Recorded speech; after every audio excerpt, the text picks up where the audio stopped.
There you go.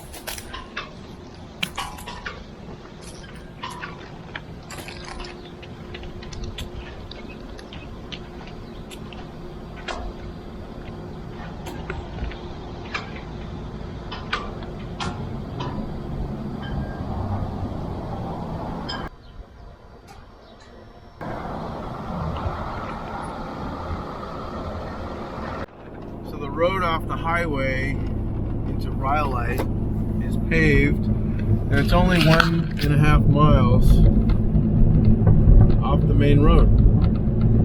So there it is over in the hills, on the foothills. Super cool. I'm excited. We're gonna get some good photos. All right, let's go for a tour. Welcome to Rhyolite.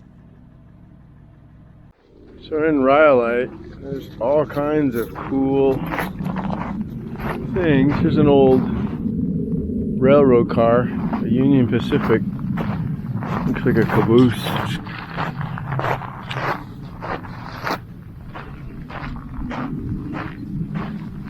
Super cool.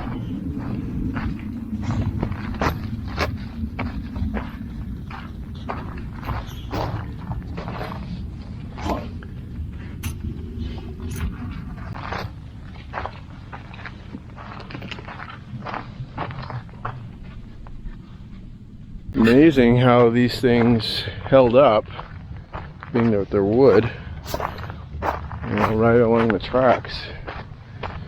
So let's see what this big building is right here.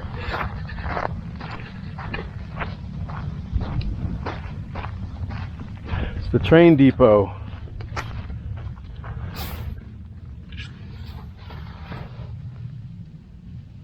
Wow.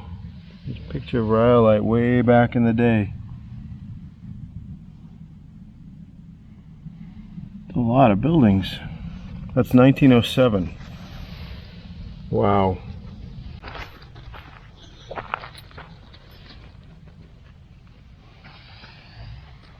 Rhyolite Ghost Casino. Circa 1937.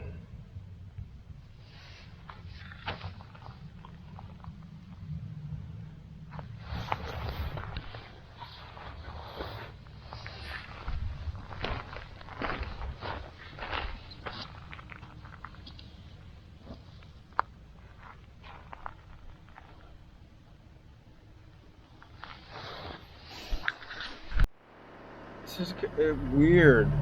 All around the desert there are tin cans, old tin cans everywhere. Like massive amounts of cans. There's just massive amounts of cans everywhere.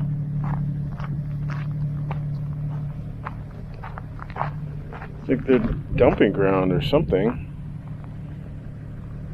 Just tons and tons and tons of tin cans. I don't even know what might have been in here. But they're all about the same. Some are opened, some are just punctured. See, this one was opened, can opener, and this one was just punctured. Oh, I wish I knew what was in there. It's fascinating. Look at the desert, it's just littered with cans. Super weird, man. There's no way to figure. Oh, here's a square tin. I don't know what that was.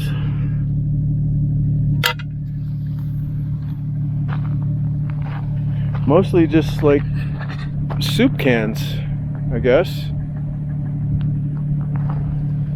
Maybe cans of soup, Campbell soup. I don't know. Sure is weird though.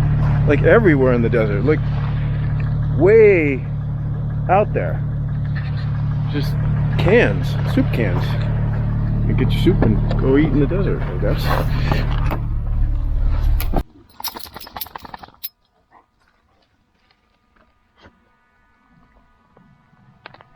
Founded in 1904 and dead by 1916, Rhyolite was one of several short-lived boom towns from the late gold rush era. People were drawn to the desert on the edge of Death Valley by the promise of gold found amongst quartz in local mines, and by 1906 the town had all the promising indicators of permanence with largest population in the area. According to the U.S. National Park Service, the town immediately boomed with buildings springing up everywhere. One building was 3 stories tall and cost $90,000 to build. A stock exchange and board of trade were formed. The red light district drew women from as far away as San Francisco. There were hotels, stores, a school for 250 children, an ice plant, 2 electric plants, foundries and machine shops, and even a miners' union hospital.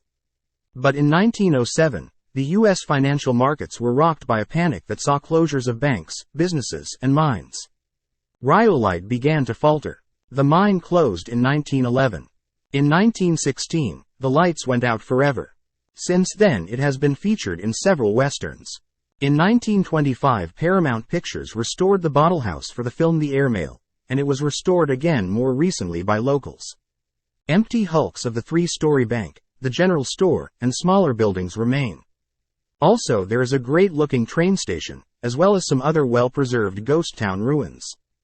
One of the most well-known houses was constructed using hundreds of glass bottles in the walls from Adolphus Busch products, more familiar now as Budweiser.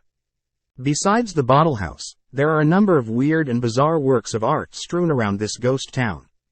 Part of the Goldwell Open Air Museum, several artists have installed permanent sculptures starting in 1984.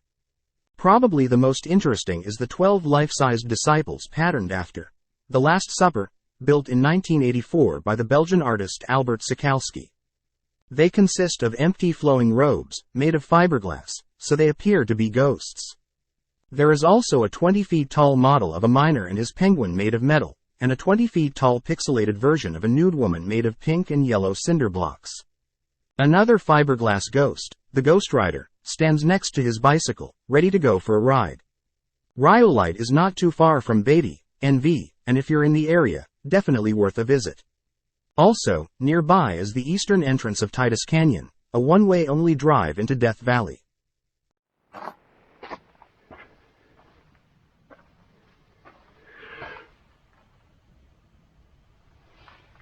I've never really been into a mine.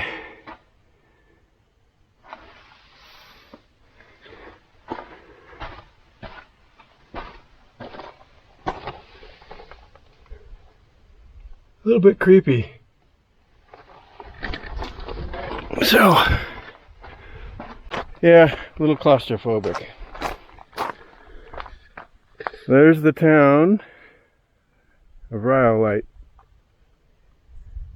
from the mine. You really got to drive around because there's so many little things strewn about the desert. Here's I guess a mine shaft, it looks like.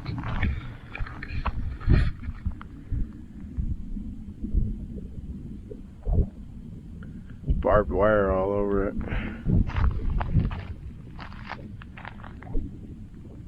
Huh.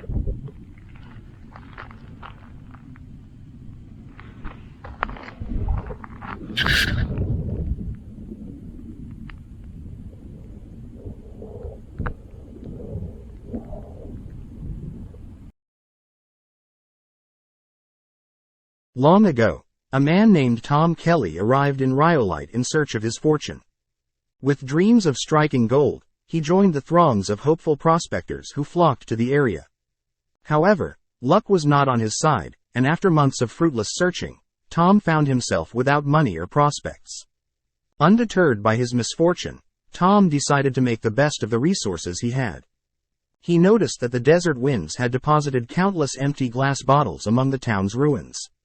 Inspired by this unexpected abundance, an idea sparked in Tom's mind. He began collecting the discarded bottles, envisioning a unique creation that would bring life back to Rhyolite.